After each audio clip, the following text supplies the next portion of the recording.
From the station working for you, this is WRTV News at 7, streaming now.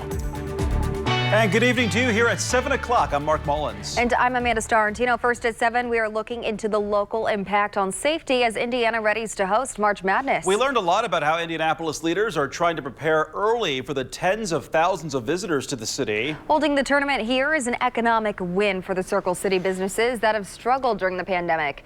And now downtown Indy Inc. and IMPD want to ensure visitors feel safe enough to explore everything the city has to offer when they arrive. Civilian safety ambassadors and IMPD cadets will be out patrolling as part of a new initiative by Downtown Indy Inc. The ambassadors do not have police power, but work as another set of eyes and ears for IMPD, with the ability to quickly radio to dispatch any criminal activity or disturbances. Additional police officers will also be present.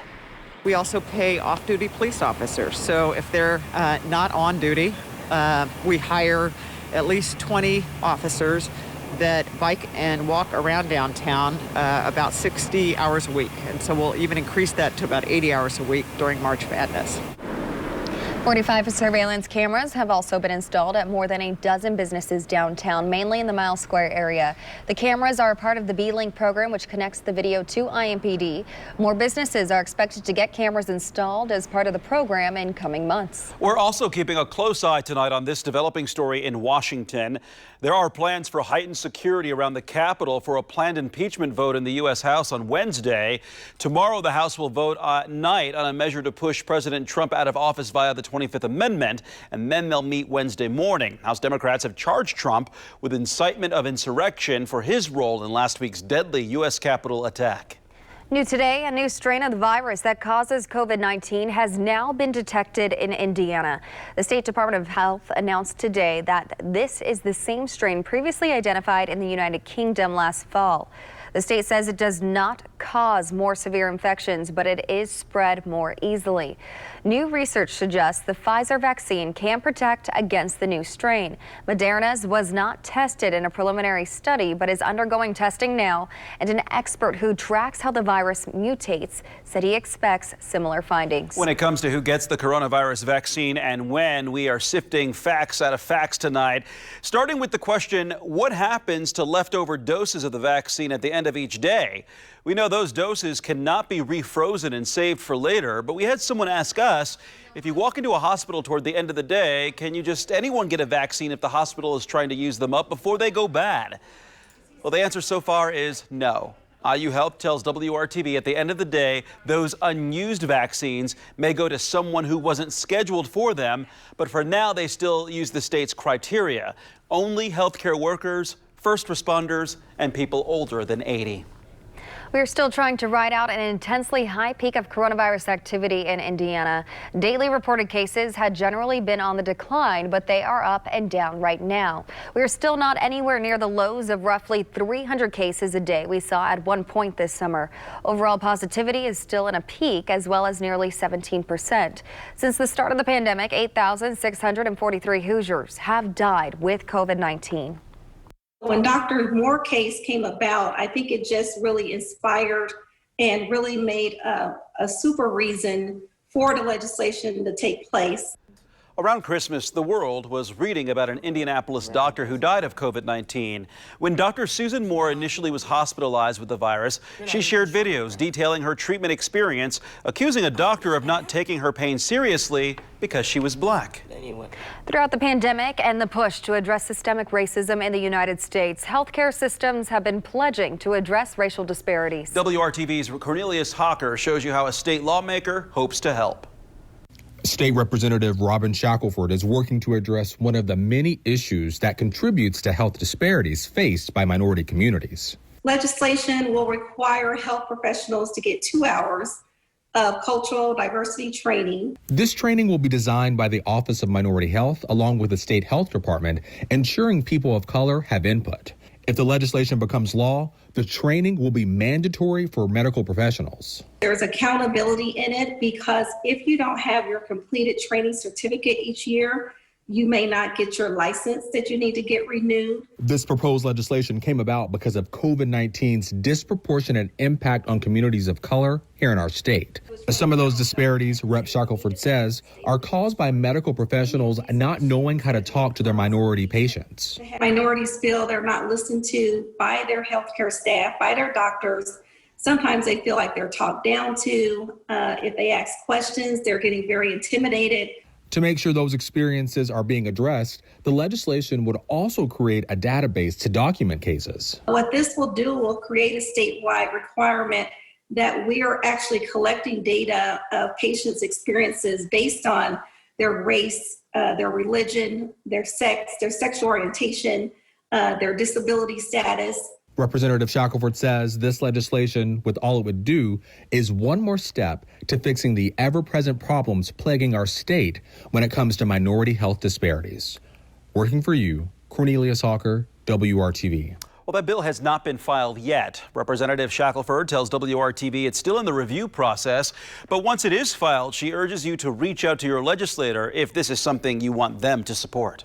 Columbus Regional Hospital is getting its own police force. The announcement comes after 2 years of WRTV Investigates asking questions about ghost employment involving police officers working hospital security. Columbus Regional Hospital says they are seeing increased risk as part of a national trend of violence and threats against healthcare personnel. CRH is creating its own police force, which will have 8 certified police officers who have been through the state academy. On December 23rd, 2 former Columbus police officers, Daniel Meister and Ronald May, pled guilty to ghost employment after state police found they worked security at Columbus Regional Hospital while on the clock for the city. The hospital terminated both contracted employees in November of 2018. WRTV Investigates has learned Indiana State Police is now conducting another criminal investigation into whether additional officers also had overlapping shifts at the hospital. That investigation is still ongoing. Can you explain what role did that play in CRH getting its own police force? Had nothing to do with our decision to become our own health police department. The planning and preparation for that was underway prior to this current investigation as it stands. And so they're completely separate entities. Current CRH employee Anthony Pope will serve as their first hospital police chief. It will likely take until the end of this year to get the police force trained and the department up and running. It could be time on their hands. It could be hope for a better tomorrow. Either way, WRTV has learned there's a baby boom happening this first quarter of 2021 in central Indiana. So far this year, baby deliveries have increased 30% compared to last January at Community Health Network. They're expecting that to increase to 70% by March. OBGYN Dr. Julia Kearney is crediting this increase completely on quarantine. Dr. Kearney says people were initially delaying getting pregnant in March, right when the pandemic hit over fears of the coronavirus, leading to a decrease in deliveries in November and December. But once it became clear the pandemic wasn't ending anytime soon, couples began opting for trying for a child. I think other people who were working from home sort of realized it's not the worst time to have a newborn baby at home. If they were thinking, oh, maybe we will try at some point for a second, a third, or even a first kid, but they were thinking, oh, we're going to travel before we have kids. That wasn't happening. So we started to see more and more people coming in saying, maybe we'll have the baby this year. She expects to see a baby boom nationally after speaking with colleagues in other states as long as people are quarantined at home. For them, this means adjusting staffing ratios to make sure they have the people they need, opening their schedules to be available for patients, and evaluating expectations month to month. I don't know if this weather is helping or hurting people staying inside, but it has been pretty chilly out, even on my runs through the park, Kevin. Yeah, let's see if there's any changes ahead tonight with Storm Team Chief Meteorologist Kevin Gregory. Hey, Kevin. And Mark and Amanda, I think one way to look at it, right, you don't feel like you're missing anything outside right now, the way we've had these clouds and cooler temperatures, but it does get warmer. Next 3 days will be the mildest in the 7-day forecast. Sunshine makes an appearance. It won't dominate tomorrow, but maybe Wednesday we'll see more in the way of sunshine before some snow showers end the work week. all in the clouds today. That's the top of the Salesforce building. And we have some fog. It's a little, visibility is a little less as you go, say, from Marion on northeast along I-69 toward Fort Wayne. Most areas visibility not a problem. It's just obvious there's a little fog. Temperatures, they're stuck in the low 20s right now, anywhere in the metro area within a couple degrees of 24. The flurries will end early tonight. Temperatures won't change much. We'll talk about what does change tomorrow and look at that Friday into Saturday storm system coming up. Taking their energy in a new direction still ahead this half hour. One local church may not be able to hold typical services, but it's still using its energy for good. Stay with us. You're watching WRTV. People just need help. You're watching WRTV News at 7. People who stay or sleep in a Bloomington park must leave by tonight. The city says it's cracking down on homelessness in Seminary Park. This comes after a 51-year-old man was found dead in the park on Christmas Eve. A sign at the park gave notice about the enforcement. It reminded people that it is illegal to stay there overnight. The Bloomington Homeless Coalition says Seminary Park is a popular location for the homeless because it's safe, centralized, and close to services they need. The coalition has started a petition asking the mayor to stop removing people from the park. We would like the city just work with us instead of against us. There are a lot of other organizations that are trying to get these people safe places to live, but it doesn't happen overnight. We've got more places opening up that these people can live in a few months. Why can't they just wait until these people get actual houses and homes and apartments? It's right around the corner. But for some reason, they want to push them into the woods and make it so that they can't be seen. The sign posted at the park says tents and personal belongings left past 11 tonight will be removed and stored for 30 days. It also lists phone numbers for shelters and other resources. The city says the park restriction is not a new rule, but has not been enforced for the last few weeks, to give people time to find safer options. Needing a lifeline and not enough therapists to go around. Coming up, the story of a young mother who has struggled to get help with her postpartum depression and how she's taken her own fate into her own hands. Bruce.com. Now on WRTV, behind the mental health crisis are thousands of Hoosiers seeking services. People like Savannah Gannon, who recently had her second child. She says between her postpartum hormones and the isolation of the pandemic, she says her mind went places that she never thought it could. She says with her first child, she never experienced any serious postpartum depression symptoms, but with her second child, born less than 3 months ago, she had thoughts of suicide. When she reached out to her physician, she was put on a wait list and still has not been able to talk to a professional. She says her saving grace was taking the chance to vent her frustrations on Facebook, of all places. I've been one of those kind of pessimists regarding social media before, where I'm like, people post too much and they share too much about themselves and their personal lives on social media. But in reality, that was my saving grace this time, because if I hadn't reached out and if I hadn't seen the true support and community that I have, I don't know where I'd be mentally, and that's an even scarier thought. There are several resources outside of your healthcare provider for mental health needs. We have links to those resources in this story on the WRTV mobile app. An Eastside church is getting the chance to make some major changes in the city.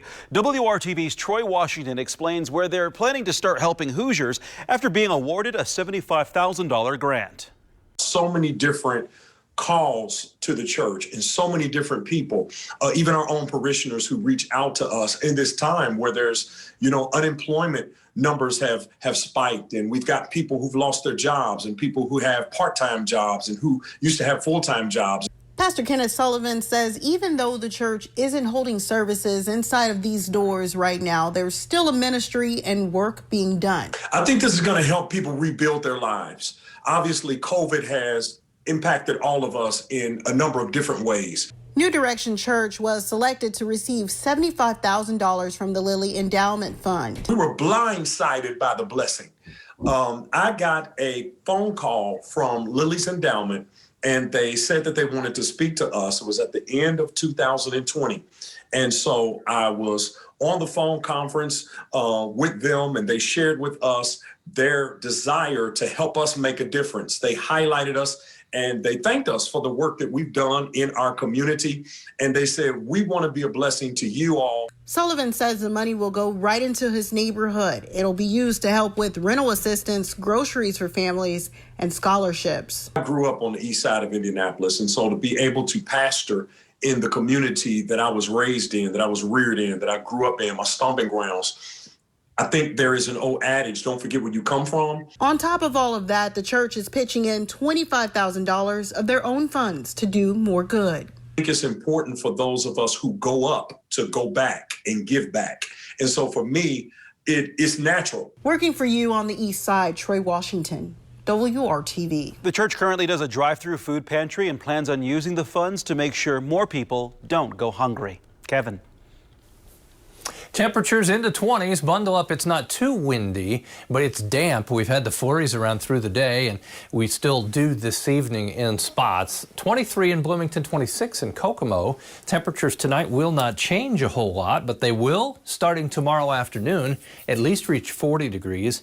Two warmest days in the forecast come Wednesday and Thursday, with highs in the mid-40s. As I mentioned, we've had some snow showers around, but I think as we get to Thursday and especially Friday, there'll be more widespread and a little more kick to those, especially in the northern half of the state. And this is why low pressure in the Great Lakes will circulate cold air back into central Indiana, and coming with that will be snow showers. Just clouds now and a few flurries in central Indiana. We'll head to the south. The latest to get some southern snow. Remember, it was in Texas yesterday. Nashville area now with temperatures right around the freezing mark, and a dusting of snow will make Sarah Webby an honorary Hoosier for sharing this picture from the Nashville area, just enough to cover the deck and frost the grass. By the way, I think schools were out in the Nashville area just because of that threat of just the very light dusting. Wind out of the southwest 10 to 20 during the day tomorrow. The southwest wind will help carry those temperatures close to 40 to the north, probably falling short, and then at 40 from Rockville and Brazil through Indianapolis over to Connorsville and Richmond. Temperatures in the lower 40s from southern portions of the state to the Ohio River. Our peak temperatures occur Wednesday and Thursday. We're still dry. We pick up a little more sunshine. Then on Friday, snow showers. They're likely. Temperatures only in the lower 30s for highs on Saturday and Sunday, and it's pretty typical January forecast. Amanda? Thank you, Kevin. Sweet treats born out of boredom. Tonight, a story on the bright side of things. WRTV's Cameron Riddle shows the current crisis is not stopping a young Indianapolis woman from turning her creativity and passion into a business. Sitting at home during the pandemic has given us all plenty to think about. For 22-year-old Destiny Smith, it was just about finding something to do that she enjoyed. That's when she went into the kitchen. Playing around with stuff, and I came up with just covering stuff in chocolate. She realized making desserts was not only fun, but her future. What started out as cooking meals for her family became baking custom-ordered desserts. I originally started giving it to friends and family as like gifts, and they loved it. And I was like, oh, I'm about to start a business. And that's what I did. Of course, the early months of the pandemic put the brakes on that idea, but in late 2020, Smith launched her own online bakery called the Cavity Factory. Large orders quickly came rolling in for Christmas. I had a nursing's office, like where they do at-home care. The entire nursing office ordered and bought stuff from me for their families for Christmas and everything. It was nice. The desserts from Smith's Cavity Factory can be customized for every order. Smith says she can create just about anything. Anything from sunflowers to Spider-Man to anything. Right now, Smith has a full-time job as an insurance agent, but with just weeks to Valentine's Day, she's hoping a good rush of sales will soon allow her to open her own in-person shop full-time. The woman who started a business out of boredom in a pandemic is encouraging others to spend their time doing what they love. At this point, people are starting to realize that some of these jobs don't care about them. Why not do what you love? Cameron Riddle, WRTV.